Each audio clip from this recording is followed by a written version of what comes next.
Who has more right to a job in this country? A lawful immigrant who's here, a green card holder, or a citizen, or a person who entered the country unlawfully? Well, Senator, I believe that the right and the obligation to work is one that's shared by everyone in this country, regardless of how they came here. And certainly if someone is here, regardless of status, I would prefer that they be participating in the workplace than not participating in the workplace. All right, you know what? I still haven't seen anything from her amending that answer. As far as I know, if you're here illegally, you can't be hired. It's against the law to hire someone who's an illegal.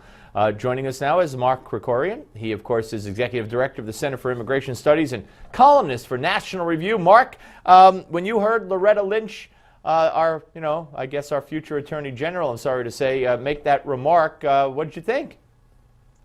Didn't really surprise me. I mean, there was remember the journalist Michael Kinsley had something where he said that a gaffe is where a politician actually says what he really thinks or tells the truth and then has to walk it back.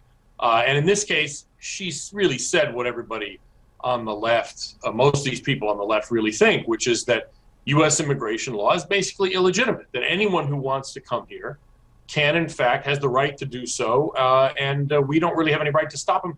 And unfortunately, it's a lot of people on the right, especially the libertarians and the corporate folks, agree with that.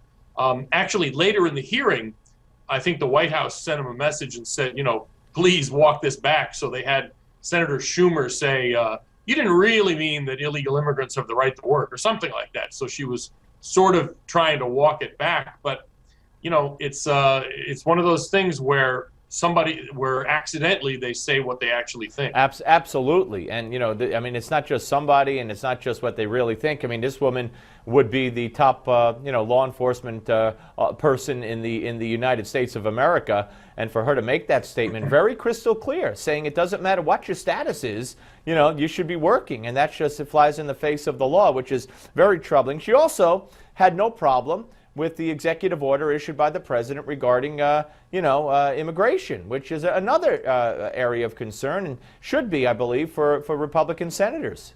Yeah, I mean, we couldn't realistically expect the president to nominate somebody as his attorney general who disagreed with him on this. I mean, that wasn't going to happen. I'm sure that's one of the first things they asked. But it still matters for members of the Senate because it seems pretty hard if you're a Republican to justify voting to confirm this person. Now, the president has to have a certain leeway, and senators aren't going to, it's really not appropriate to say, okay, I don't agree with you on everything, so I'm not going to vote for you. There has to be a certain amount of deference to the president's choice. But when the person who's up for the nation's chief law enforcement officer says that this unconstitutional, lawless move is okay with her, that seems to me disqualifying. I cannot see how any senator at all, certainly not any Republican senator, can uphold their oath of office and yet vote for this person to be confirmed.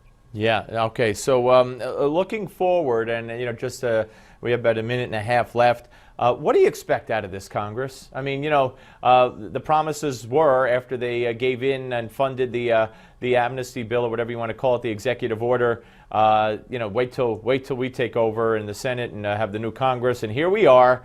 And you keep hearing these rumblings about some kind of comprehensive immigration deal. How true do you think those are? I don't think that's going to happen. I mean, I think that's a bullet we're going to dodge. But this administration, this Congress is not really going to be taking on the president the way they should be. Speaker Boehner said he was going to fight the president's lawless amnesty decrees tooth and nail. And now they're basically setting it up so they're going to say, look, we have to give up, we have to fund Homeland Security, but we're going to file a lawsuit so that, 7 years down the road, somebody will say it was illegal. That's what I'm afraid is going to happen. Yeah. Now, they might also pass some good enforcement stuff, but president's not going to sign it. Yeah. So now this lawsuit, Mark, this lawsuit nonsense is just to look tough, but it has absolutely no effect. They know it, and they're afraid to do what a Congress could do with the purse strings or with impeachment, either one. I'm not advocating that impeachment, but those are their options, and they just are afraid to death to do it on either level. Mark, thank you. Always great to talk to you. Mark Krikorian, ladies and gentlemen. And when we come back, it's the Malzberg panel. You know it, you love it. This should be a good one. Don't go away.